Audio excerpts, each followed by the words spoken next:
ada konflik-konflik yang tak terhindarkan. Ya, pada dasarnya kami ingin kehidupan itu tentram, damai, ya, senantiasa ada sukacita. Tapi, bukankah kita hidup di tengah dunia yang sudah jatuh dalam dosa, dengan berbagai problematika dari dalam, dari luar, situasi yang kita hadapi sehari-hari. Nah, itu menciptakan adanya suatu kemungkinan-kemungkinan untuk konflik. Dan saat kita mendiskusikan, ya, membicarakan, bisa terjadi perbedaan pendapat dan akhirnya terjadi ketegangan yang menyesakkan. Kita jadi lesu, kita jadi sebal, kita jadi keki. Nah, di sini kita perlu berhati-hati. Nah, oleh karena itu, saya ingin menyatakan bahwa di dalam setiap konflik yang terjadi, ada 3 hal yang kita harus coba belajar untuk peka.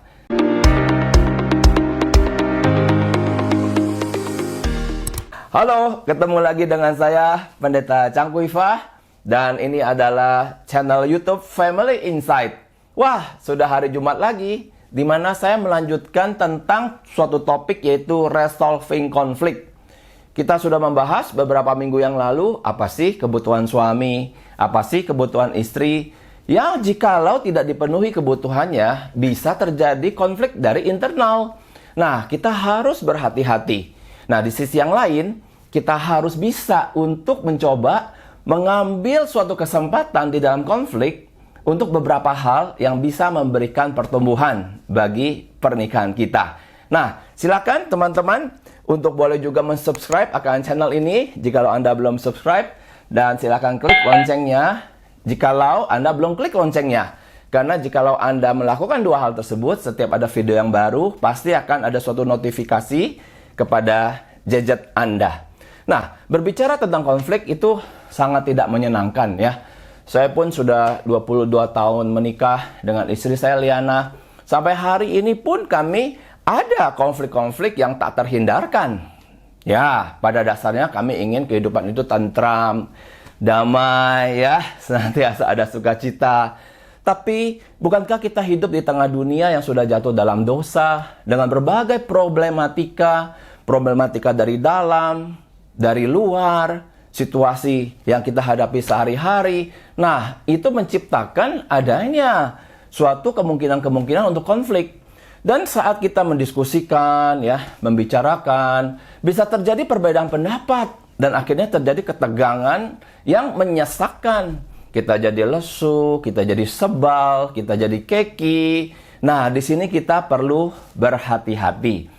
Nah, oleh karena itu, saya ingin menyatakan bahwa di dalam setiap konflik yang terjadi, ada 3 hal yang kita harus coba belajar untuk peka. Bagi saya pribadi, ini juga latihan yang tidak pernah berhenti, ya. Terus menerus saya diperhadapkan. Saya harus setting hati saya lagi. Liana pun demikian. Nah, 3 hal itu apa? Yang pertama, bahwa konflik itu boleh menjadi sebuah kesempatan untuk mendiskusikan perbedaan-perbedaan.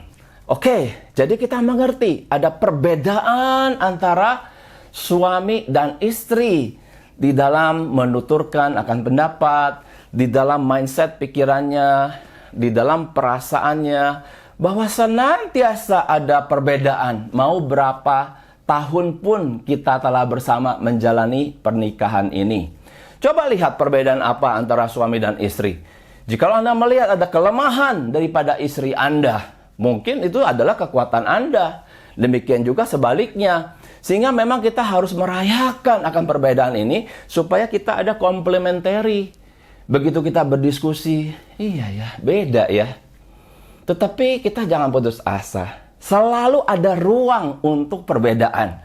Baik yang positif ataupun yang negatif. Dan tugas kita adalah, jikalau belum ketemu di tengah, ya cari waktu lagi, diskusi lagi. Di mana sih kita yang belum fix? Di mana sih kita yang belum cocok?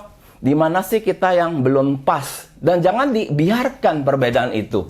Karena jikalau perbedaan itu dibiarkan, itu menjadi satu kesempatan bagi iblis untuk mencoba untuk memisahkan suami istri.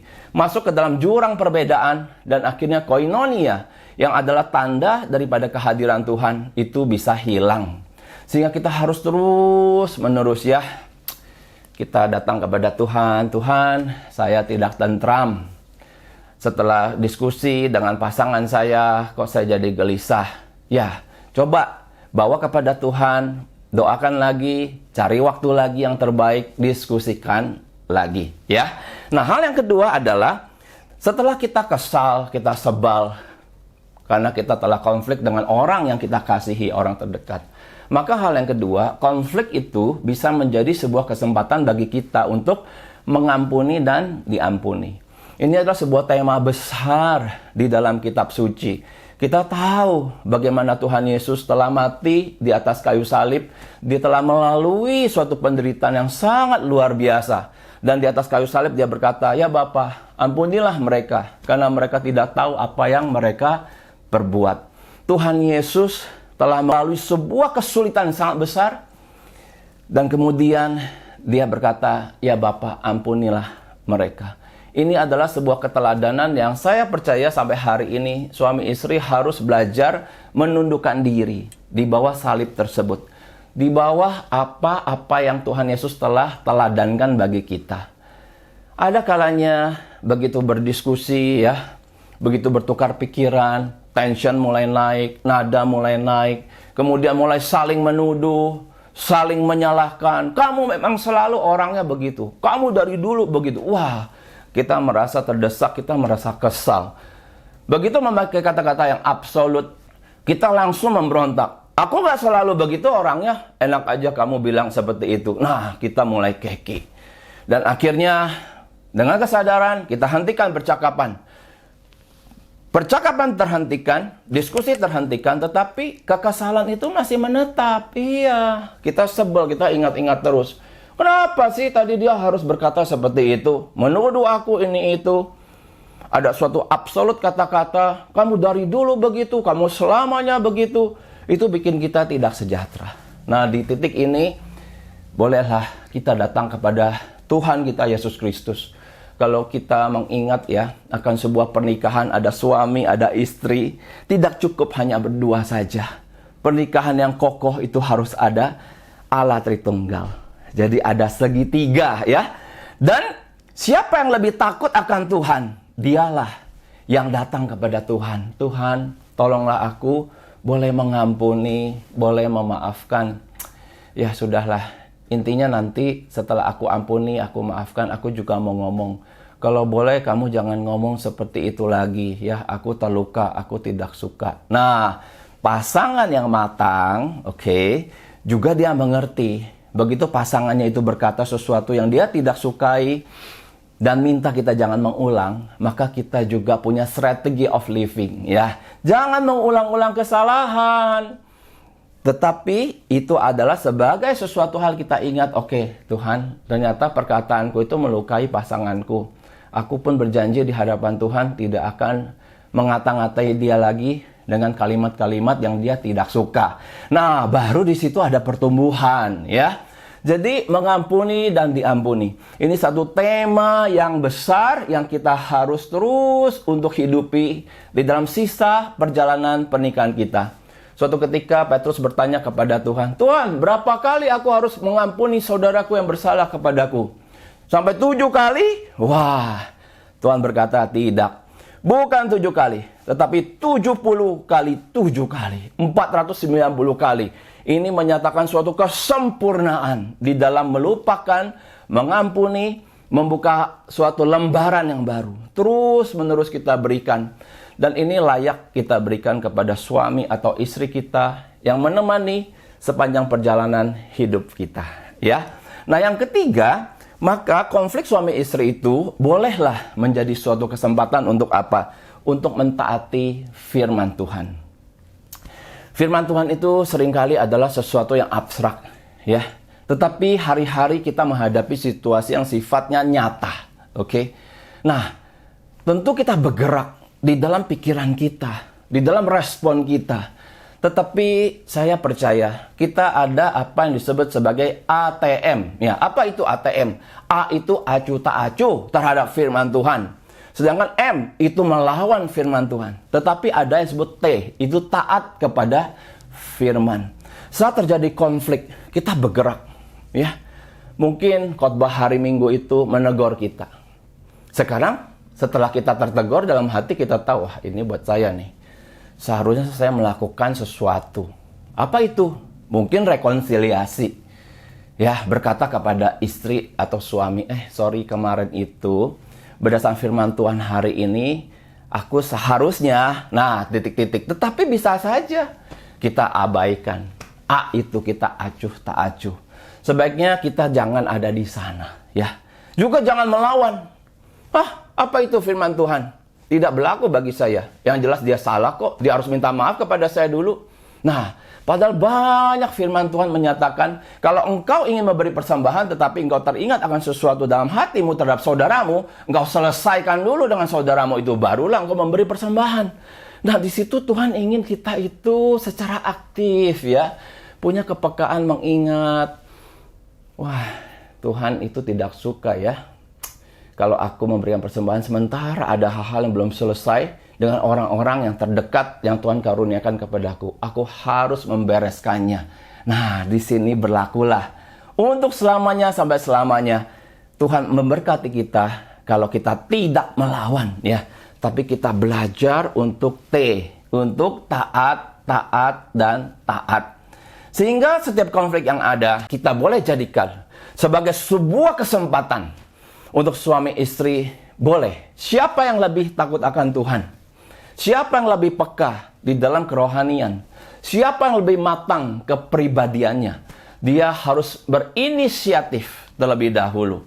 Untuk apa? Menyatakan mungkin itu sorry, menyatakan dengan rendah hati, ayo kemarin kita belum selesai ya. Kapan kamu ada waktu mau ngobrol lagi dengan aku supaya kita bisa membereskan ini sampai terjadi sebuah kesepakatan. Jangan biarkan ada duri dalam daging dalam kehidupan pernikahan kita. Apa itu duri dalam daging? Artinya apa? Banyak perkara, ya, yang istri waktu dengar tentang suaminya, dia tidak setuju. Tapi dia iya aja. Itu duri dalam daging.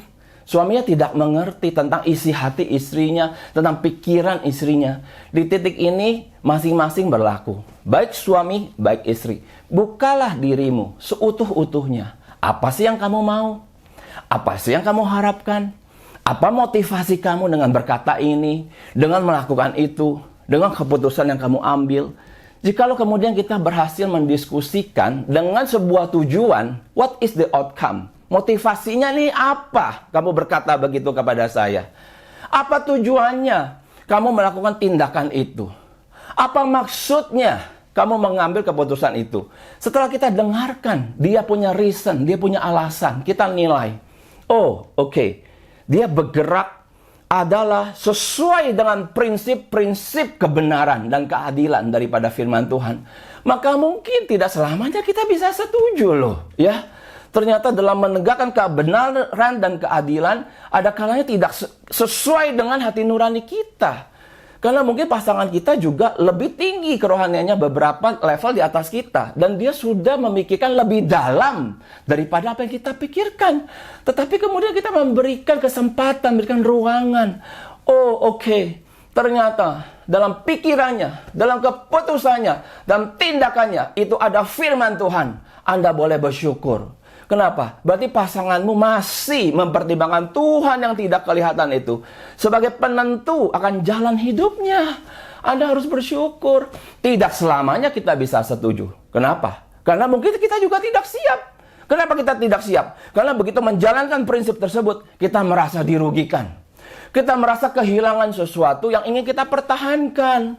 Tetapi saat suami atau istri berdiskusi, cek, what is the reason behind? Apa? Kenapa kamu berkata seperti itu? Demi kepentingan pribadimu kah?